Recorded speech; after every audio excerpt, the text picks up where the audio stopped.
fibra, cabo coaxial, cabo telefônico. Não importa o método, o acesso à web no Brasil é lento. Num dos rankings mais recentes, o país aparece nas últimas colocações, tanto nas conexões fixas quanto nas móveis. Vamos entender em detalhes os porquês dessa situação tão difícil. Em um relatório recém-divulgado pela Akamai, o Brasil ficou atrás de outras 88 nações com a incrível velocidade média de 3,4 megabits por segundo. A nossa internet é mesmo muito lenta, né? O nível está abaixo da média mundial de 5 megabits por segundo e atrás dos vizinhos Chile, Uruguai e Argentina. Mas é importante entender, esses 3,4 megabits por segundo são apenas um resumo de uma realidade bastante complexa. O Brasil é um país com proporções continentais. Então a gente tem regiões aqui no Brasil onde a internet é muito bem servida e regiões no Brasil onde a internet é muito mal servida. Mas muito mal servida mesmo, onde o usuário não consegue às vezes ter 1 megabit por segundo chegando até a casa dele, 2 megabits por segundo chegando até a casa dele. O pessoal do Núcleo de Informação e Coordenação do Ponto BR adiantou ao Olhar Digital algumas informações de novos estudos sobre a internet brasileira que o NIC deve divulgar no segundo semestre. Na região sul e sudeste, 30% dos resultados, tá, dos testes que são feitos aqui com a nossa ferramenta, dão entre 10 e 15 megabits por segundo. Região sul e sudeste. Em compensação, tá, na região norte, a gente tem a maioria dos testes até 4 megabits por segundo. É uma diferença muito grande.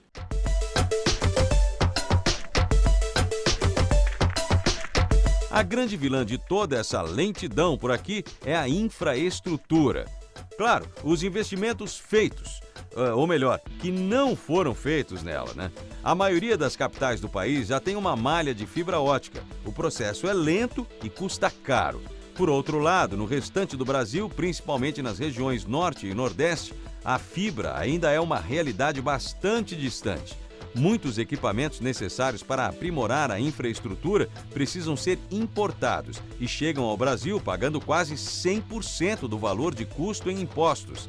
Além de dificultar o desenvolvimento da infraestrutura, esse valor acaba sendo frequentemente repassado para os consumidores. Ou seja, é o governo, mais uma vez, dificultando a evolução.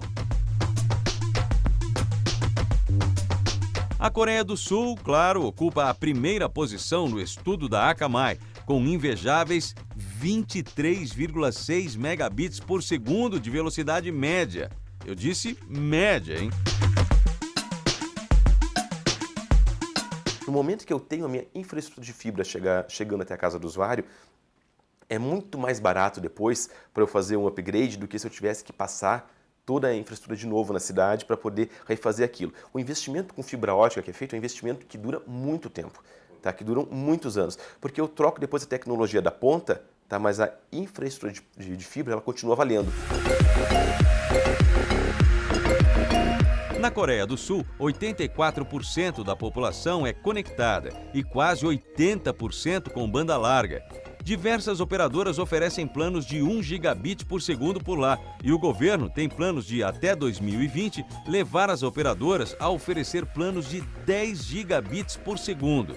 O resultado é um público bastante exigente com a qualidade do serviço. O coreano já está com uma cultura de exigir uma internet de alta velocidade para lá. Mas mesmo as regiões com pior conectividade na Coreia, tá, não deixam de ser bem atendidas. Esta é mais uma diferença gritante que contribui para a nossa amarga 89ª posição no ranking. A falta de concorrência por aqui nos deixa à mercê de serviços ruins e sem muita perspectiva de melhora. Então, a concorrência é uma coisa que faz com que o usuário pegue, tá, e tenha mais possibilidade de escolhas e tem uma qualidade melhor na casa dele. Se o usuário tem uma internet ruim na casa dele e não tem uma segunda operadora, ele não tem para onde correr. Tá? Se ele tem 2 operadoras boas na casa dele chegando e uma não está boa, ele corre para outra.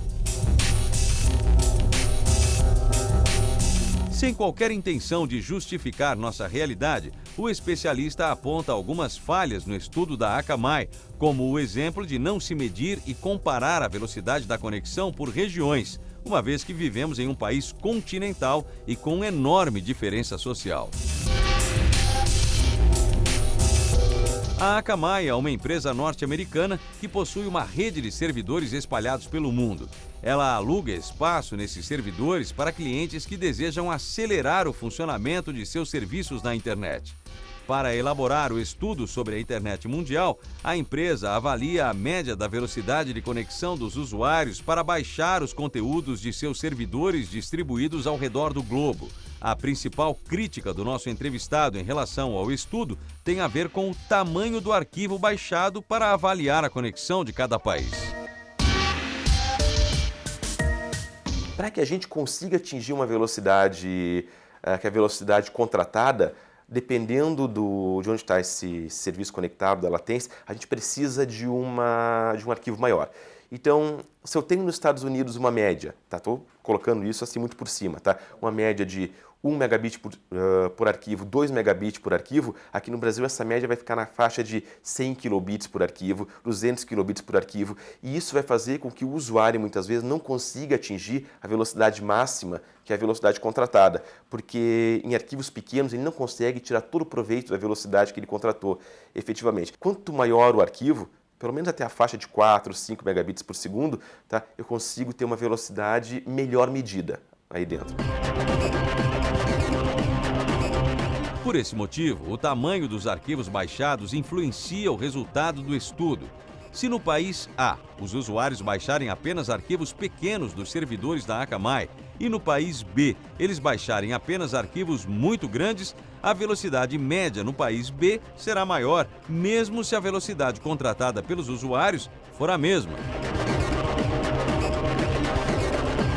A velocidade da banda larga móvel também está lá no relatório da Akamai. O Brasil ficou na 82ª posição, com uma média de 2,5 megabits por segundo, dessa vez atrás de Venezuela e Paraguai.